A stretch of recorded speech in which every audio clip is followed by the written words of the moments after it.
Hey there, subscribe to my channel, and also press this bell icon so you never miss any new updates, cause whenever we upload new video you will get a notification on your phone.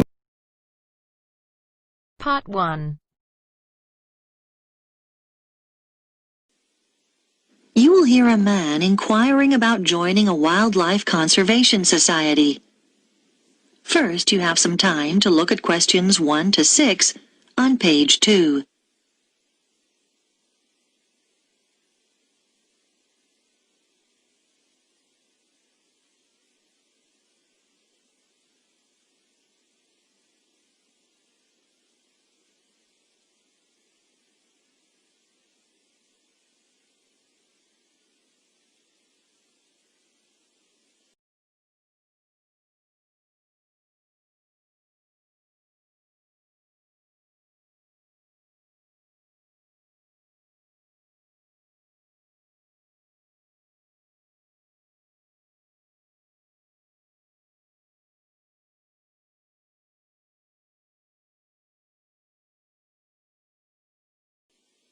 Now we shall begin. You should answer the questions as you listen, because you will not hear the recording a second time. Listen carefully and answer questions 1 to 6. Wildlife Conservation Society, good afternoon. Can I help you? Oh, hello. Yes, I'd like to join, please. Oh, yes, certainly. I'll just get some details from you. Could I have your name? Michael Jones. Right. And can I ask where you heard about us? Was it in an advert, or did a friend tell you, or... Neither, actually. It was a radio program. Then I just got your number from the phone book. Oh, right. Now I need some membership details. It's Michael Jones, and the address? 21 Beale Street. Okay.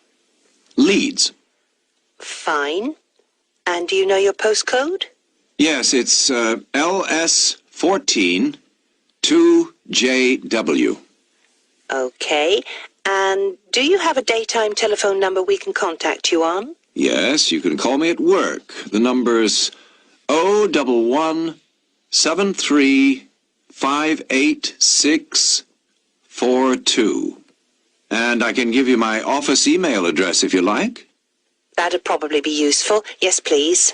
It's mj@hennings.co.uk. Is that HENNINGS? That's right. Thank you. Now, I just need to ask you some questions about exactly what you want. First of all, how long do you want the membership for? We do 2, 3, and 5-year memberships, and we also do one for life. I think I'll just get the minimum length this time round. Fine. And then the type of membership. We do single, joint, or family, which covers up to 4 children. Well, we haven't got any children, but I think I'll get the joint one because my wife will probably want to do the activities with me. Yes. Fine. Let me see. That'll be £49 altogether then, please. Before you hear the rest of the conversation, you have some time to look at questions 7 to 10 on page 2.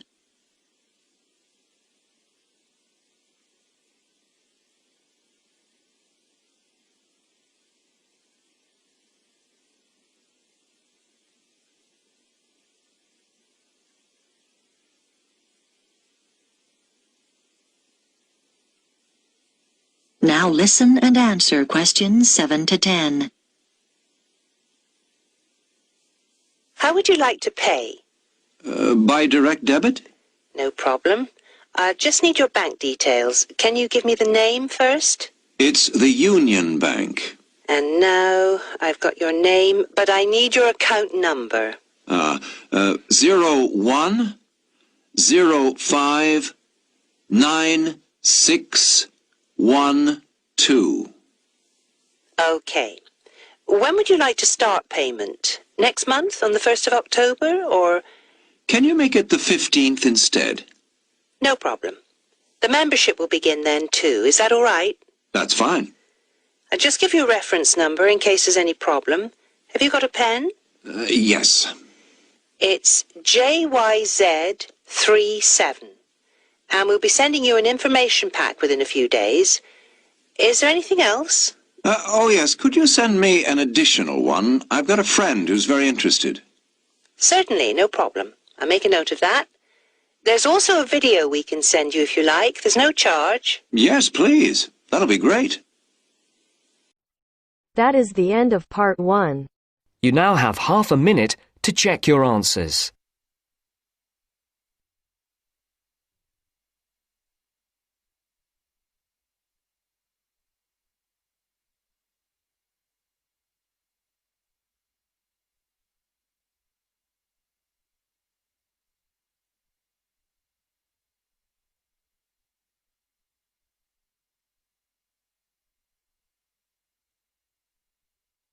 Now turns to part 2. Part 2.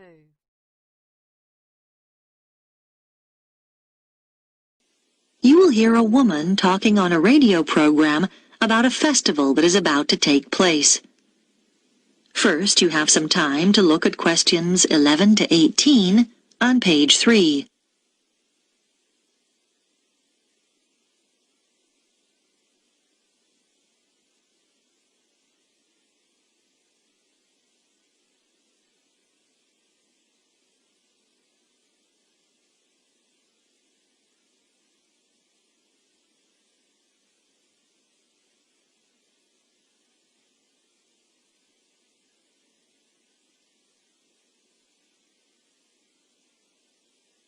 Now listen carefully and answer questions 11 to 18.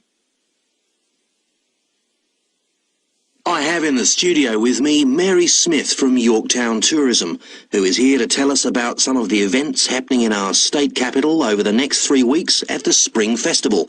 So, Mary, what can we expect to see? Well, it's such an exciting time to be in Yorktown. To kick off the Spring Festival, there'll be a huge firework display down by the lake, starting at 9 p.m. this Saturday, the 4th of September. Over 10,000 fireworks will be set off, all choreographed to music and broadcast simultaneously here on Radio Yorkie. You should get there early if you want to get close to the action. So, bring along a picnic and a blanket, as it could get chilly in the evening.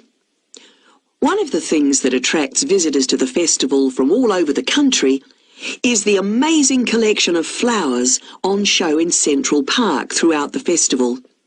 Special buses will run from the town centre to the show at 20-minute intervals for those of you who prefer to take public transport.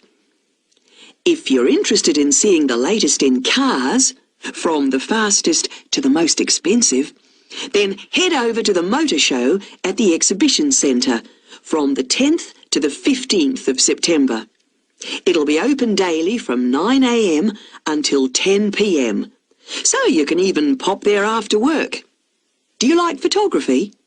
Then go along to Grow Your Imagination, an exhibition of photographs of famous gardens, which will be held at the Art Gallery from the 11th to the 19th of September.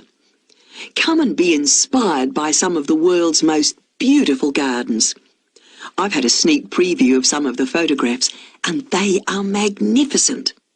If music is more your scene, then you should come and hear the Australian Philharmonic Orchestra performing Swing in Spring at the Concert Hall on Friday the 17th and Saturday the 18th of September.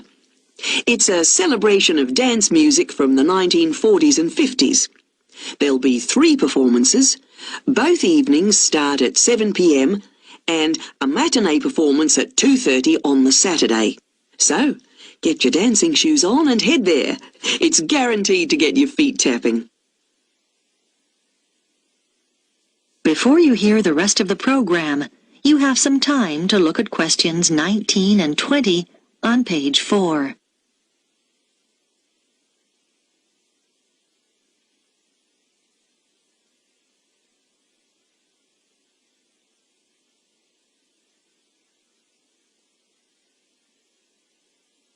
Now listen and answer questions 19 and 20.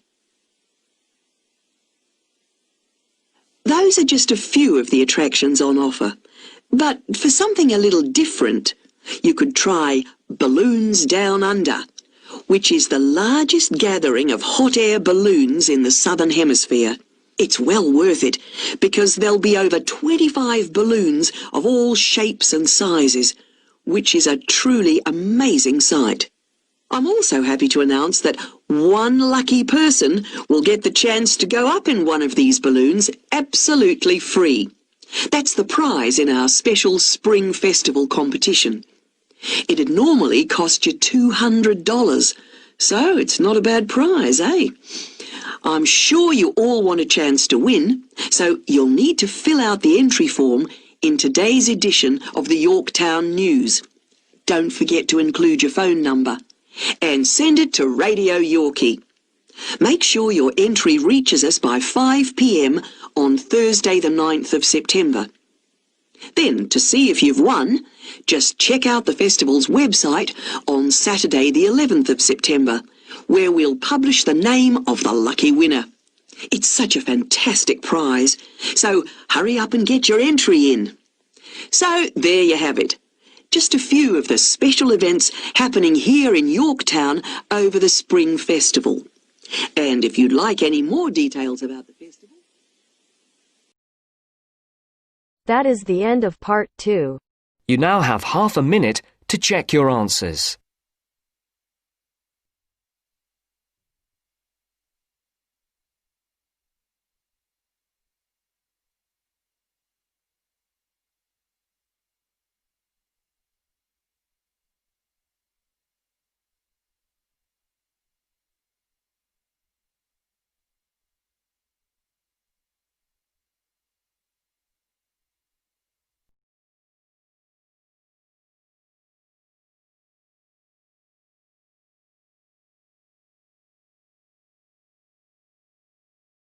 Now turns to part 3. Part 3.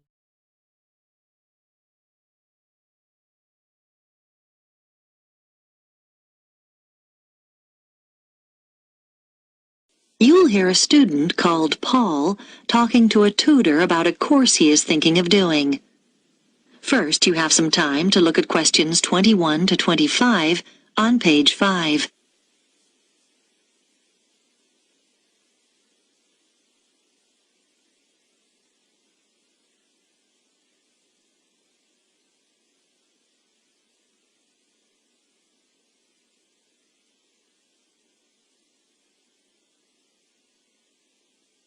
Now listen carefully and answer questions 21 to 25.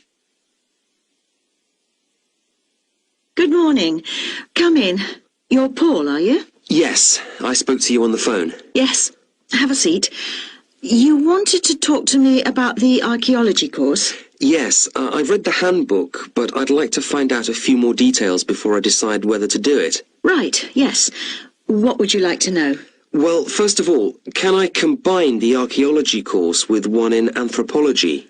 Yes, you can combine it with any other subject apart from classical history. That's simply because there's some overlap in the lecture times for those two courses. We weren't able to coordinate them. Okay, fine. And could you tell me about the modules? Well, in the first semester, there are 3. All of them are compulsory. We don't offer optional modules till next year. Right. The first one focuses on what can be learned from specific artifacts, such as pottery and stone tools. It's called Object Matters, and it's taught by Dr. Morris. Is that... how is the module presented? I mean, is it lectures? We refer to the means of presentation as the learning method, and in this case, it's lectures integrated with practical sessions, so it's a mixture. What about the content? I suppose we'll be looking at different kinds of archaeological remains and how to date them and so on. To some extent, but the module is basically about processes. First of all, recording material, then classification, then interpretation of the data. That's how archaeologists draw conclusions about their findings. And finally, display. Is that okay? I think so. Yes, thanks. One other thing. How is the module assessed? Is there an exam? No, it's all based on coursework. Before you hear the rest of the discussion, you have some time to look at questions 26 to 30 on page 6.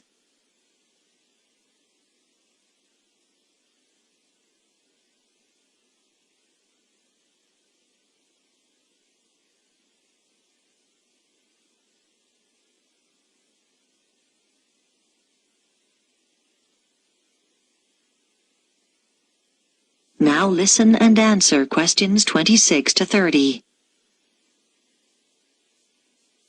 Okay. And the second module, that's the one called Towns and Cities, is taught by our department head, Professor Elliott.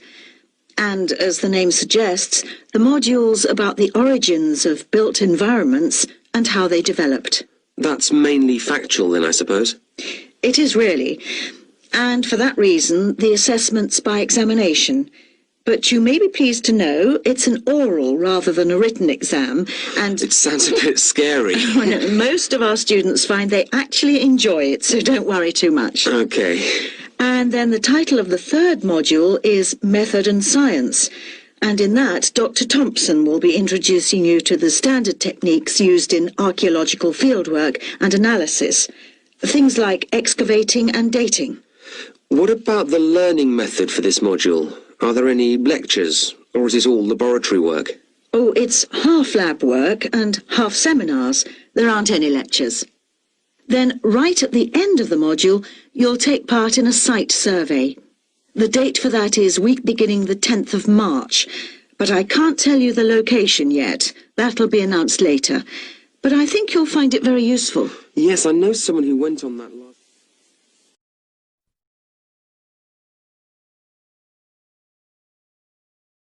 That is the end of part 3.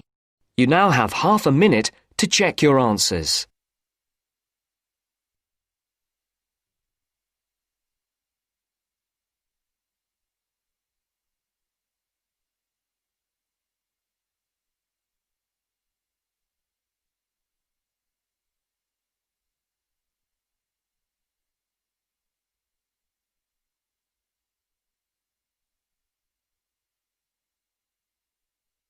Now turns to part 4. Part 4.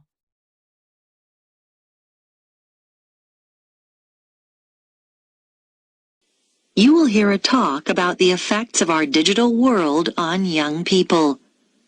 First, you have some time to look at questions 31 to 40 on pages 7 and 8.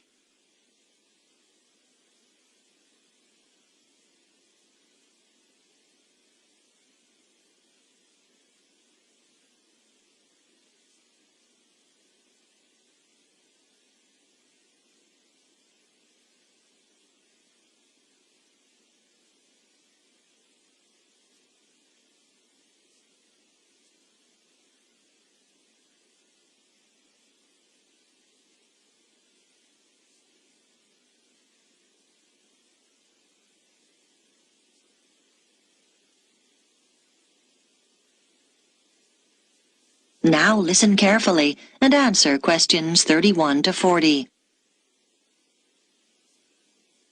In this lecture series, we're looking at changes occurring due to the rapid spread of digital technology in the last decades of the 20th century. By digital technology, I include any computer-related devices such as email, the internet, cell phones, instant messaging, to name but a few. Today's lecture focuses on the ideas of Mark Prensky and what he believes are the major effects that high exposure to digital technology has had on young people today. Firstly, what exactly does Prensky believe? He argues that because today's young people have been born into a digital world and spend hours simply playing with technology, they've changed in fundamental ways. He believes they're evolving differently, and as a result, process information differently from previous generations. It's even possible that these young people's brains have physically changed, although whether this is literally true isn't yet known. Nor does Prensky go quite this far. Prensky divides people into digital natives and digital immigrants. Today's young people are the digital natives, and they belong in this new digital age because they were born into it and grew up as native speakers of the digital language of computer technology, whereas digital immigrants are those born in the generations before the digital age. Just as those who learn a second language often retain their foreign accent, the immigrants are usually, in varying degrees, not quite as effective at speaking the digital language as the natives are. For example, they're more comfortable finding phone numbers using a phone book or looking up information in an encyclopedia, rather than using the internet as a primary source of information. Prensky calls this the digital accent. Another example of the digital accent is scanning a manual for a computer program rather than assuming the program itself will teach you how to use it. Basically, people with a digital accent have never really stopped relying on their original non-digital means of sourcing information. They prefer doing things as they've always done them without typing something into a computer.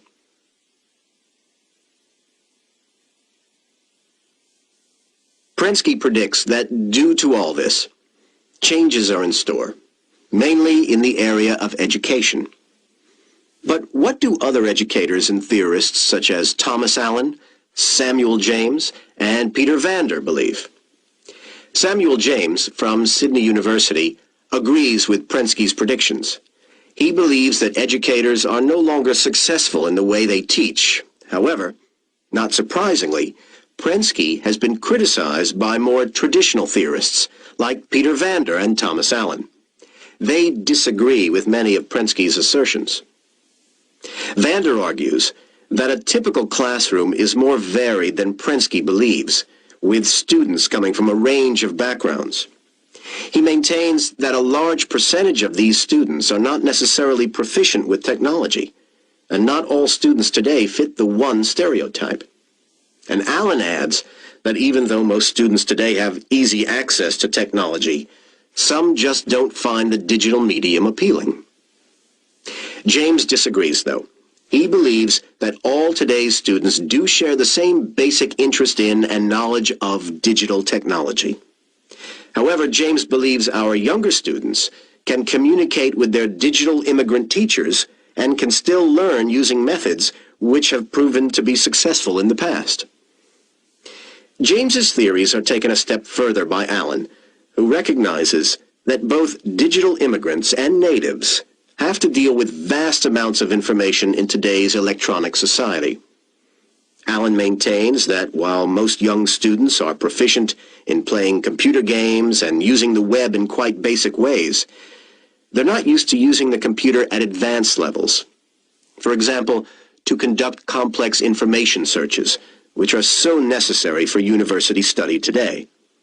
Irrespective of Allen's research, James believes it's possible for computer games to play a major role in making classroom learning more stimulating, and he cites many instances where this would be possible today. However, Vander asserts that rather than focusing on developing games, we should think of better ways to assist teachers, because no computer program comes close to doing what a human teacher does every day. That is the end of part 4. You now have half a minute to check your answers.